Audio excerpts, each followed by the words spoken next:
दोस्तों, ये नानी बहुत सारे समोसे खाती है लेकिन फिर भी भूखी रहती है। तो ये अपने तोते से कहती है कि इसके लिए कुछ खाने के लिए लाए।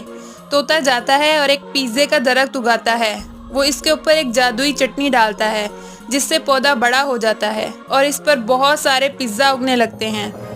तोता सारे के सारे पिज़्ज़ा अपने रक्शे में भरता है और नानी के पास ले आता है। नानी खूब मज़े से सारे के सारे पिज़्ज़े खा जाती है, लेकिन तोता रोने लगता है क्योंकि किसी ने इसके लिए अभी तक लाइक और सब्सक्राइब नहीं किया।